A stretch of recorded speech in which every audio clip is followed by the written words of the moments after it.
பார்த்ததுண்டா இந்த நாடு பார்த்ததுண்டா நாடு பார்த்ததுண்டா இந்த நாடு பார்த்ததுண்டா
இன்று அதாவது மன்ற கட்சியிலிருந்து செயற்குழு கூட்டம் கூட்டுகிறோம், பொதுக்குழு கூட்டம் கூட்டுகிறோம் என்று மிகவும் வருத்தத்தோடு சொன்னார் நம்முடைய ரமேஷ் அவர்கள்.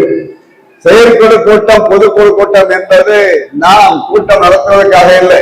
இது ஒரு கட்சியோ இல்லை என ஒரு நிறுவனமோ இல்லை என ஒரு அசோசியேஷனோ இல்லைன்னா ஒரு அறக்கட்டளை என்றாலோ நாம் பொதுக்கூட்டம் கூட்டி ஆக வேண்டும், செயற்குழு கூட்டம் கூட்டாக வேண்டும், அவருக்கு தீர்மானம் இயற்சி ஆக வேண்டும், வரவு செலவு ஒப்படைக்க வேண்டும் என்பது இது. ஆனால் இது நம்ம செய்து ஆக வேண்டும். இது நாம் மண்டபத்துக்கு கூட்டம் போடுவதற்காக கூட்டப்படுகிற கூட்டம் அல்ல என்பதை நீங்கள் தெரிந்து கொள்ள வேண்டும். ஒன்று. இரண்டாவது, கட்சியை பொறுத்தளவு அதாவது அந்த இன்றைய இணையை பொறுத்தளவில் நம்முடைய பாஸ்கர் அவர்கள் சொன்னார்கள், இன்று நமக்கு தேர்தலை நிறுத்த வாய்ப்பு தரவில்லை என்று. இல்லை, நம்மை பொறுத்தவரை முன்னாள் முதல்வர் எடப்பாடியார் அவர்கள் 3 முறை அழைத்தார்கள். முதல் முறை அழைத்த பொழுது என்ன சொன்னார் என்றால், அண்ணன் நம்ம தான் ஆட்சி அமைக்கிறோம், நம்ம களம் நல்லா இருக்கிறது, நீங்கள் பெரம்பூரில் மீண்டும் நிற்க வேண்டும், அதாவது விஜயத்தில் நிற்க வேண்டும் என்று சொன்னார். நான் ஒட்ட வார்த்தை சொல்லிவிட்டேன், விஜய் நிச்சயமாக நிற்க முடியாது, இன்னும் தோல்வியை நான் தருவ தயாராக இல்லை என்று சொல்லிவிட்டேன். மீண்டும் அழைத்தார்கள். அழைத்து சொன்னார்கள், நீங்கள் தயவு செய்து திருவிழிகளை நிற்க வேண்டும், உதவி நிற்க வேண்டும், நிச்சயமாக அவர்கள் மீண்டும் சொன்னார். சாரி, என்னால் முடியாது, உதவி நிற்க நான் தயாராக இல்லை என்று சொல்லி 3ஆவதாக அழைத்தார். நீங்கள் இங்கு சொல்கிறீர்கள், நீங்கள் ஏற்கனவே கேட்டீர்கள், அதாவது ராதாபுரம் கேட்டீர்கள். ராதாபுரத்தை பொறுத்தவரை நாம் வாரிசுகளாக ஒதுக்கிவிட்டோம். அதே போன்று அதற்கடுத்தபடியாக நாம் கேட்ட ஒவ்வொரு தொகுதியை பொறுத்தவரை ஆரம்பத்தை பொறுத்தவரை அங்கே அவர் அதாவது நம்முடைய மனோஜ் பாண்டியன் சென்று விட்டார், அவரை தோற்கடியாக வேண்டும். ஆனால் லோக்கல் மாவட்ட செயலாளரை நாம் நிறுத்துகிறோம், அவரை ஒதுக்கிவிட்டார் என்று சொன்னார்கள். ஆலங்குளத்தை பொறுத்தவரை ஒவ்வொரு தொகுதிக்கும் ஒன்று சொல்லிவிட்டார்கள். திருவள்ளுவத்தை பொறுத்தவரையில் முன்னாள் மாவட்ட செயலாளர், முன்னாள் அமைச்சர் இருக்கிறார், கொடுக்க முடியாது சொல்லிவிட்டார். இறுதியாக பேசுபடிக்கு நீங்க வெல்லவில்லை என்று சொன்னார். கீதாக்கு நான் சொல்லிவிட்டு, நீங்கள் 3 சொன்ன 3 தொகுதியில் கைப்பற்ற வராது, நான் நிற்கவில்லை, நான் தமிழக முழுவதும் இருக்க வேலை செய்கிறேன் என்று ஒதுக்கிவிட்டேன் என்பதால் நிதர்சனமான ஒரு இடத்தில் அந்த ஒரு வேலை இன்று அனைவருக்கும் நிறைவேற்றி எவ்வாறு என்றால், நான் ஏன் தாவாவுக்கு செல்லவில்லை என்ற ஒரு எண்ணம், அதாவது நம்முடைய கட்சியின் முக்கியமான நிர்வாகிகள் அவர்களை நான் அழைத்தேன். ஏனென்றால் அண்ணா திராவிட முன்னேற்ற கழகத்துக்கு நான் திராவிட முன்னேற்ற கழகத்திலிருந்து செல்ல வேண்டிய எண்ணம் பலருக்கு வந்த காரணத்தினால் தமிழ்நாடு முழுவதும் அத்தனை நிர்வாகிகள் வரைக்கும் அப்படி அழைத்த பொழுது கிட்டத்தட்ட 99% நாம் திராவிட முன்னேற்ற கழகத்தை வெளியேறி ஆக வேண்டும், நாம் கர்நாடகா போக வேண்டும் என்று சொன்ன காரணத்தினால் அவர்களுடைய முடிவை ஏற்றுதான் அண்ணா திராவிட முன்னேற்ற கழகம் சென்றார். ஆனால் நம்முடைய நேரம், அதாவது நாம உப்பு வைக்க சென்றால் மழை பெய்கிறது, மாவைக்கு சென்றால் காத்தடிக்கிறது, நாம் அங்கே இருக்கும் போது வெற்றி இல்லை, இங்கே வந்த வெற்றி இல்லை, இந்த நிறைவு ஏற்பட்டது.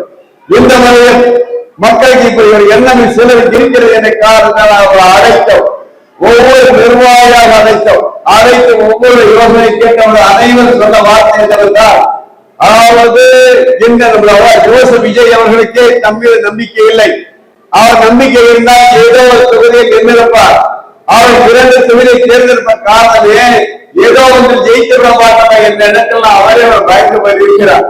இந்த சூழ்நிலை மட்டுமல்ல, அவர் சொன்ன வார்த்தைகள், இருந்து காங்கிரஸ் கட்சிக்கு 60 சீட்டு தருகிறோம், 70 சீட்டு தருகிறோம், துணை முதல்வர் சொல்கிறோம் எல்லாம் சொல்கிறார்கள். எப்படி ஒரு சூழ்நிலை இருக்கும் பட்சத்தில் நாம் எந்த தைரியத்தில் அங்கு செல்வது, அங்கு சென்று நாம் உள்ளதையும் இருந்து விடுவதா என்று அத்தனை பேர் சொன்ன காரணத்தினால் நாம் அந்த முடிவை எடுக்கவில்லை. ஏன் அது மட்டுமல்ல, அவர்கள் கட்சியிலிருந்து முக்கியமாக 10 முறை தொடர்பு வந்தார்கள், வேறு வந்தார்கள். ஆனால் வந்தவர்கள் சொன்னார், என்ன சொன்னார் என்றால், அநேகமாக காங்கிரஸ் கட்சி வருவதாக இருக்கிறது, அநேகமாக திருமாவளவன் இருக்கிறது, இவர்கள் எல்லாம் வந்தால் நீங்கள் வந்தாங்க நலமாக இருக்கும், நீங்கள் வந்தால் நிச்சயமாக நாம் கண்டிப்பாக உங்களுக்கு அமைச்சர்கள் வாய்ப்பு இருக்கிறோம், அவர் கூட நீங்க வந்து விடுங்க, நாம் ஜெயிச்சு விடுவோம் என்று சொன்ன வார்த்தை வரவில்லை. இந்த காரணத்தினால்தான் அந்த முடிவு எடுக்க முடியாது. ஆனால் நிலைமை தலைமையாக மாறுகிறோம். எதிர்பார்க்கிறது யாரும் எதிர்பார்க்கவில்லை, எதிர்பார்க்கவில்லை, அண்ணா திராவிட முன்னேற்ற கழகம் எதிர்பார்க்கவில்லை. ஏன் காங்கிரஸ் கட்சியும் எதிர்பார்க்க, திராவிட முன்னேற்ற கழகம் எதிர்பார்க்கவில்லை. அன்று ஸ்டாலின் அவர்களை பொறுத்தவரை நாம் மீண்டும் ஆட்சி அமைப்போம் என்று மந்திரி சபை ரெடி செய்து விட்டார். அதே அண்ணா திராவிட முன்னேற்ற கழகத்தை பொறுத்தவரை இன்னும் அதாவது ஸ்ரீ சண்முகம் போன்றவர்களெல்லாம் தங்கள் எம்பி பதவியை ராஜினாமா செய்து விட்டார்கள். எப்படியும் நாம் ஜெயித்து விடுவோம், நம்முடைய கட்சி ஆட்சி அமைக்க நாம் மீண்டும் அமைச்சராக என்ற எண்ணத்தில் அவர்களாக இருந்தார்கள். ஆனால் நடந்த தலைகீழாக நடந்தது என்பதை நாம் அறிவோம். அப்பொழுது அவர்கள் கையில் எடுத்த பிரச்சனை என்னவென்றால் இந்திய எதிர்ப்பு போராட்டம். இந்திய எதிர்ப்பு போராட்டத்தை பற்றி பார்த்தீர்கள், அவர்கள் கையில் எடுத்தார்கள். ஆனால் அவர்கள் உறுதுணையாக இருந்த தமிழகம் இருக்கும் முழுவதும் இருக்கின்ற இளைஞர்கள், குறிப்பாக கல்லூரி செல்லும் மாணவர்கள் இருந்தார்கள். அந்த காரணத்தினாலே மிகப்பெரிய மாற்றம் உருவாகி 67 அன்று அமைக்கப்பட்டது திராவிட முன்னேற்ற ஆட்சி. அதற்கு அடுத்தபடியாக பார்த்தீர்கள், மிகப்பெரிய ஒரு மாணவர்கள் அஸ்ஸாம் மாநிலத்திலே பிரபுல்ல மகந்தா என்பவர், அவர் ஒரு மாணவர். அப்பொழுது வங்காளதேசம் அதிகமானவர்கள் அங்கே அஸ்ஸாமில் வருகிற காரணம் தங்களுடைய வேலை வாய்ப்புகள் எல்லாம் சென்று வருகின்றன. எங்கே காரணத்தினாலே அவர்கள் மிகப்பெரிய போராட்டம் பண்ணினாக 27ஆம் வயதிலே அவர் முதல்வர் ஆனார். இன்று நாம் பார்ப்போம், அதாவது நம்முடைய சுப்ரீம் நீதிபதி அவர்கள் இந்த இளைஞர்களுக்கு மாணவர் கரப்பான் பூச்சியம் என்று சொன்னார். என்ற காரணத்தினாலே கரப்பான் பூச்சி என்ற பெயரிலேயே கட்சி ஆரம்பித்தார்கள். அவர்களுக்கு யார் என்றால் முழுக்க தமிழகம் முழுவதும் இருக்கக்கூடிய மாணவர்கள் இளைஞர்கள் தான் பின்னால் சென்றார்கள். ஏன் பாரதிய ஜனதா கட்சி எதிர்பார்க்கிறது கூட்டம் வருகிறது என்று அவர் நீட் தேர்தலில் வினாத்தால் கசிஞ்சர் என்ற ஒரே காரணத்திற்காக அப்போது கல்வி அமைச்சர் ராஜினாமா செய்ய வேண்டும் என்று கோரிக்கையானது இந்தியா முழுவதும் பிறவி கடைசியில் கல்வி அமைச்சர் பதவியை ராஜினாமா இருக்கிற சூழ்நிலை உருவானது என்பதை நாம் எல்லோரும். அதனால் இளைஞர்கள், அதாவது இன்றைய கம்ப்யூட்டர் காலத்தில் இந்த 2G ஜென் இளைஞர்கள் எவ்வாறு இருக்கிறார்கள் என்று யாராலும் கணிக்க முடியும். இதை கணித்திருந்தால் திராவிட முன்னேற்ற கழகம் சாராக இருக்கும். இதை கணித்திருந்தால் நிச்சயம் அண்ணா திராவிட முன்னேற்ற கழகம் கணித்திருக்கும். ஏன் அதாவது இந்த 2 அமைச்சர்கள் பெற்றிருக்கிறார் காங்கிரஸ் கட்சிக்காரர்கள். அந்த அவர்கள் நினைத்திருந்தால் துணை முதல் 1000 ரூபாய் இன்னும் 4 அமைச்சர்கள் பெற்றிருப்பார்கள். யாரால் கணிக்க முடியாது சொல்லு. பிறகு கட்சியை பொறுத்தவரை இந்த இயக்கமானது ஆரம்பிக்க கட்சியாக இல்லை என்று நீங்க எல்லாரும் அறிந்தவர். நான் அது போல இருந்தாலும் இது ஒரு சமுதாய இயக்கம் என்று நீங்க அறிஞர்கள். அதை நான் சொல்ல வேண்டும் என்றால் என்னை விட அதிகமாக இந்த தமிழ்நாடு நாடார் பேரவை இந்த சமுதாயத்திற்காக தமிழகம் முழுவதும் என்னவெல்லாம் செய்திருக்கின்றேன். நான் மிகப்பெரிய ஸ்டாட்டிஸ்டிக்ஸ் வச்சிருக்கேன். அதை சொல்ல நேரம் இல்லை. சமுதாயத்திற்கு பாடுபட்ட கட்சி உருவாக கால 2010 சென்னை என்பது நீங்க எல்லாம் அறிந்தவர். என்ன வழக்கவில்லை. ஆனால் நமக்கு குத்தப்பட்ட முத்திரை என்பது என்னவென்றால் நாடார் என்கிற முத்திரை. ஒருவனர் திருமாவளவன் அவர்களை சொல்ல நான் சந்திக்க சென்றிருந்த மிகவும் அவர்கள் வந்து ஃப்ரீயாக கிட்டத்தட்ட ஒரு 2 மணி நேரம் பேசிக்கொண்டிருந்தோம். அப்ப சொன்னார், அண்ணன் எனக்கு முத்திரை என்னென்ன சுத்தி வளர்ச்சி பார்த்தீங்கன்னா தலித், நம்முடைய ஐயா ராமதாஸ் என்ன வன்னியர், உங்களுக்கு என்ன நாடா, இதை மாற்ற முடியுமான்னு மாற்ற முடியாது. இது ஒரு பக்கம் மைனஸாக இருந்தாலும் இதை பொறுத்தவரை நான் இதுவரை 3 தேர்வை சந்தித்திருக்கிறோம். ஆனா அந்த 3 தேர்தலை பொறுத்தவரை ஒருவேளை இறைவன் நம் மீது இந்த இறைவனுடைய கதைக்கும் பட்டிருந்தால் 2 முறை நாம் ஜெயித்திருந்தால் இந்த கட்சி எப்படி இருக்கும்? தமிழகம் முழுவதும் ஆழமாக வேறு இருக்கும். நிறைவேறவில்லை. ஏன் 10 கட்சிகளை ஒதுக்கி வைக்க வந்திருப்பார்கள், வசதியான வந்திருப்பார்கள், பணக்காரர்கள் வந்திருப்பார்கள். இந்த கட்சியின் மேலேக்கு செல்வதில் நாம் எவ்வாறு இருந்திருப்போம் என்றால், ஏன் இந்த வன்னியர்கள் சொல்கிறார் எங்களுக்கு இத்தனை முக்கிய வேண்டும் எந்த ஐக்கியத்தில் இத்தனைகளுக்கு இந்த நீதிபதிகள் வேண்டும் என்று கேட்கக்கூடிய சக்தி நம்மிடம் இல்லை. இல்லை காரணம் நம்மிடமும் ஒரு 20 எம்எல்ஏ 30 எம்எல்ஏ அவர்கள் இருந்தார். 5 எம்எல்ஏ இருந்தால் நாம் பேசியிருப்போம். எங்கள் எவ்வாறு தமிழக சமுதாய வண்டியார் பிறந்த மக்களுக்கு கூட ஒழித்திருக்கும். ஒழிக்காத காரணம் நாம் அங்கு ஜெயிக்காத காரணத்தினால. இப்போது கூட நான் இந்த கூட்டத்துக்கு முன்னாடி சொன்னேன், அதாவது பெருந்தல மக்கள் கட்சியை பொறுத்தவரை நான் இந்த இளைஞர்கள் யார் வந்தாலும் நான் சேர்த்துக் கொள்ள ரெடி. அவர் வந்தது மட்டுமல்ல, அவர்கள் பொறுப்பு கொடுப்பதற்கு ரெடி. அவர்கள் யோசனை என்ன அதை செயல்படுத்த நான் ரெடி. ஏன் ஒருவேளை இந்த கட்சியை எடுத்து நடத்த யாராவது தயாரா இருந்தாலும் அதற்கும் நான் தயார் என்று சொன்னேன். ஆனால் யாரும் இதுவரைக்கும் நான் கதையை நிறுத்த சொல்லுவார் யாரும் இல்லை, யாரும் வர தயாராக. ஏனென்றால் கட்சி நடத்த என்பது சாதாரண காரியம் அல்ல. நான் அதற்கு செல்லவில்லை. எதற்கு இன்றைய காலத்துக்கு தகுந்தாற் போல் நாம் மாற்றிக்கொள்ள மாறுவதற்கு நாம் தயாராக இருக்கிறோம் என்று ஆணித்தரமாக சொல்ல கடமைப்பட்டேன். எப்படி இருந்தாலும் இந்த கட்சியை கிட்டத்தட்ட 15 ஆண்டுகள் ஆகிவிட்டன. 3 தேர்தலை சந்தித்து விட்டோம். ஒரு தேர்தலை பொறுத்தவரை நாம் நிற்கவில்லை என்பதை விட அவர்கள் தயாராக நாம் தான் தயாராக. ஒரு விதத்தை எடுத்துக்கணும், ஒரு சின்ன ஒரு திருப்தி.